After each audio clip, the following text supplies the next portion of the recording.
Hi everyone, welcome back to my channel. I wanted to just throw this disclaimer in here. I did record this video a while back when I was actually doing a 3-day weekend in Tokyo. A lot of the footage was actually shot on my phone, so I am sorry that the quality might not be super good. I tried to do the editing the best I could because of that. But I think it's a really cute vlog and I just wanted to share it with you guys, so just bear with me. I will have a lot of new videos coming out soon that are a little better quality than this one.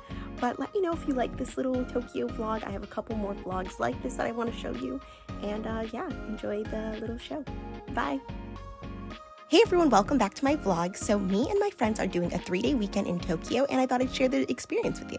After getting off the bullet train from Nagoya to Tokyo, it was kind of complicated trying to find this hotel. It was kind of like in the middle of nowhere, honestly. But when we did find it, we did find out that this place is actually really beautiful and there was a lot of things that we wanted to see. So me and my 3 friends found this little hotel on Airbnb actually, and they have a hotel where 4 people can stay in one room. So I thought I'd kind of share you guys what the experience was like. At first they couldn't even find our reservation, but luckily they found it. I used the best Japanese that I could, but eventually they found our reservation and we were able to go inside the little hotel. After coming from Nagoya to Tokyo, it was about 3 hours on the bullet train and we are exhausted. So let's go inside and see what our hotel room looks like.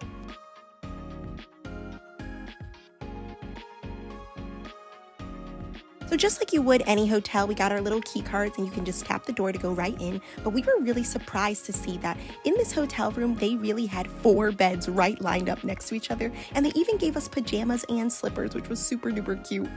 During this time, it was right after Thanksgiving and the borders had just opened up in Japan, so it was kind of busy trying to find a place to book, but the night was still young, so we wanted to make sure that we got a place that was close to downtown and somewhere we could find a lot of food. Our goal for this first night was to look at some Christmas lights and to find some good food around here.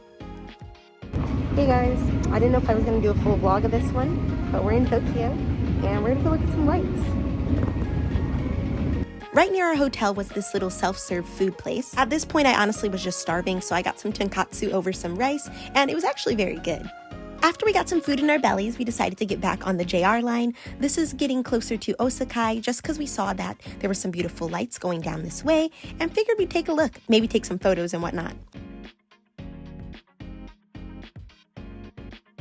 To be honest, we didn't have much of a goal in mind of exactly what we were going to do, but we ended up somewhere near Osaka where these beautiful pink trees are. We saw a sign saying that this is the time that they light up these beautiful trees, and we figured why not? Stop by, take some photos, hang out on the bridge. We did a lot of walking, and walking with no real goal. But to be honest, I think that's one of the things I love about Japan. You feel safe even when you're out at night. But we didn't really dress for the weather and it was getting kind of cold, so our next goal was just to find something warm that we could drink. So we were looking around online to see if we could find maybe a coffee shop, somewhere where we could just sit and hang out. And by using the power of Google Maps, we ended up finding a little coffee shop somewhere nearby and walked over that way.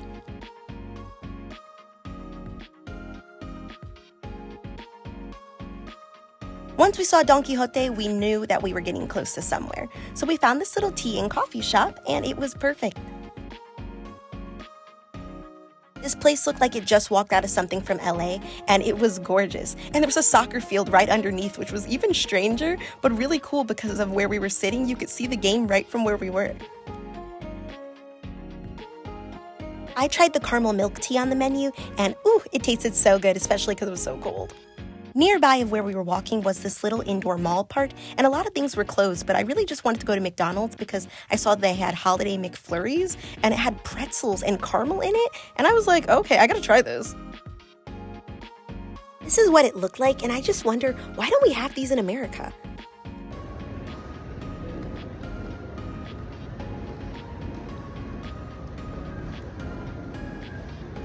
It's pretty good. I like it. After all the fun and excitement, we decided to make our way back to the hotel, but of course we stopped and grabbed some snacks and we ate outside before it was time for us to head back into the room. Cheese snap. Cheese snap. Got meta here. Oh wow, the light in the background is really like shining through you. I'm so sorry. Caitlin, she's eating a snack. Perfect. The following morning, we had our day already planned out because the night before, we bought tickets to Team Lab Planet's Tokyo. It's a really popular museum in Japan, and it's kind of like a barefoot experience, and I was really, really excited because I've never experienced something like this before. We had to take a little tram to get over to the side of where the museum actually was, and it was really beautiful.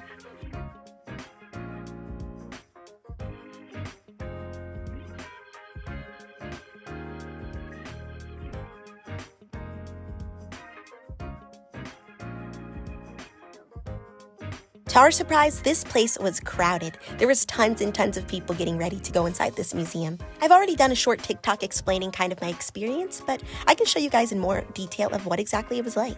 So like I said, you are completely barefoot. So they give you a locker that you can put your shoes and socks in, and then you can go right in. I don't want to give away everything in case you do this for yourself, but for the first part, you have to walk through a bunch of water. I'm sure there's a lot more research into explaining why exactly you do this, but I will say you do feel really connected to the earth, if that makes sense. There's so many different rooms that you have to kind of walk and stumble yourself over, but it's really cool because the way you feel it with your feet, it's kind of like something you wouldn't necessarily get to experience on a daily basis. Some rooms versus other rooms feel so enchanting. Like this room, for instance. It's absolutely beautiful and breathtaking to look at all these different, lights and shapes and mirrors. It's just something that you can't really recreate, I guess.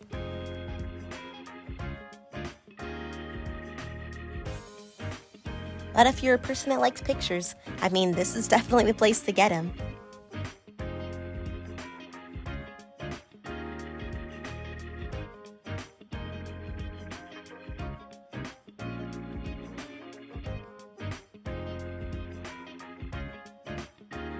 You do have to be careful if you're wearing a dress like me because you can see literally everything.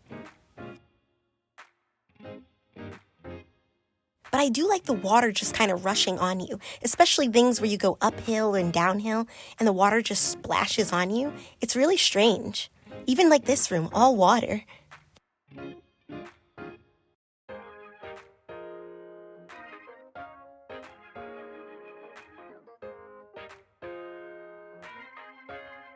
But maybe it's just because I love colors, but for some reason, this was my favorite room.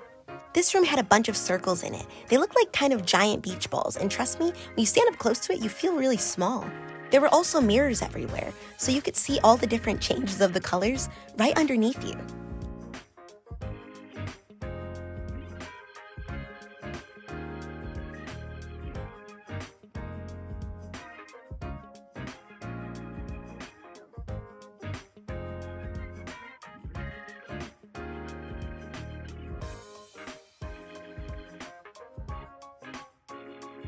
Feel so small compared to everything. I felt like I was having a little bit of a Alice in Wonderland experience. Feels like there's a lot of symbolism that has to do with this museum, and to be honest, I should read up on it a little bit more. But if you know anything more about this museum, comment below if you've ever been here, or if you even just want to go here. It's like the Wonder Museum from Chicago, but here in Japan. It was really, really cool. The last room I wanted to touch on was this room. And it is truly, truly an experience. Now, I know my camera can't do it justice, but basically you just lay down and you just kind of sit underneath all these beautiful flowers. Just kind of take a break from the rest of the world, you know? Before you leave, you can immerse yourself in the flowers. And it's a garden experience, where basically there's flowers on the ceiling. Like I said, it really feels like you become one with the earth. The little board said that the flowers begin to look back at you as you look at them. Unfortunately, this room is timed just because these flowers are real and they don't want people touching them because they could die.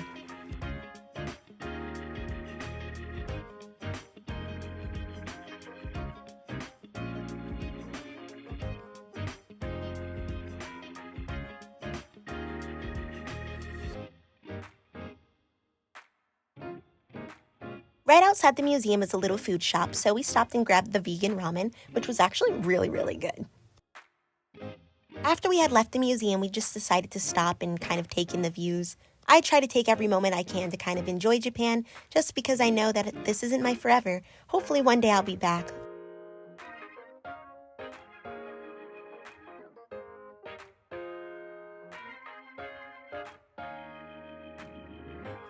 I even got to see these little cherry blossom trees, and it looked like they weren't in bloom yet, but it was pretty to see. Our next stop for the day was to head to Harajuku, Japan. Now, I've talked about Harajuku in more detail in some of my previous vlogs, but this is a little bit of the nightlife in Harajuku. When you get to Takashita Street, you might see yourself on the big screen, so our first thing was to try to get a photo of all of us on there. We first decided to go into this place called Cookie Time. My friend swears up and down that this place is amazing, so I wanted to try it for myself.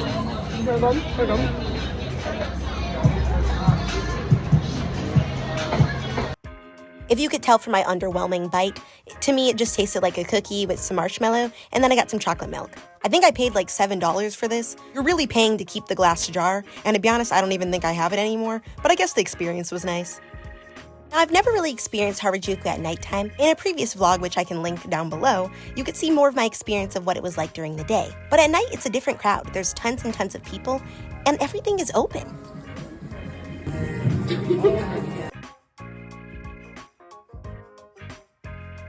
We decided to try one of these popular places called Longest.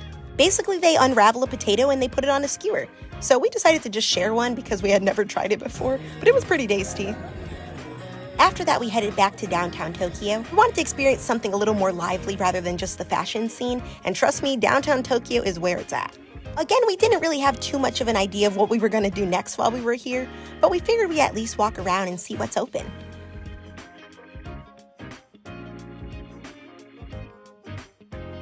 Me and one of my older friends decided to pop into one of the clubs, but since all of us weren't old enough to actually experience the club life, we decided to go to a game bar instead. We were all old enough to drink, so that was fun, but in here you could play darts, they had bowling, and they had a lot of other games that we could play instead. But this was kind of the stop before the stop. After discussing for a little bit, we decided the best place to go to experience Tokyo was to karaoke. It's a tradition in Japan, so if you haven't been to one, you definitely have got to go. Happy together. I can't see you loving nobody but you for all my life. I never loving nobody but. And before we missed the last train, we decided to head back home. I hope you follow for part 2, because on the last day, we did something even more exciting. And that concludes the first 2 days that we were in Tokyo. Sorry, you're gonna have to forgive me how I look. I'm literally in pajamas editing this right now. But yeah, that kind of concludes the first 2 days that we were there. But I hope you stick around because part 2 shows you a really, really beautiful part of what we did on our last day in Tokyo. And I really want you guys to see it. So please subscribe and please comment below what you thought. I'm sorry about the editing. Again, you'll have to bear with me on that. But trust me, some of the other vlogs do not look like this. But I just wanted to share you guys kind of what that experience was like. And I hope you guys really liked it. And let me know if you've ever been to some of these places. And let me know what else more you want to see of things that we had done in Tokyo that you want me to outline in more detail. Again, thank you so much for subscribing. Thank you for following, and stay tuned. I have a travel podcast coming out very shortly. It will be up on, I want to say, the beginning of the new year. So 2024, look out, because I'm going to have a whole podcast talking about Tokyo and parts of America, parts of other countries, everything. And I hope you guys stick around for that. So thank you again for watching, and I'll see you in part 2. Bye-bye.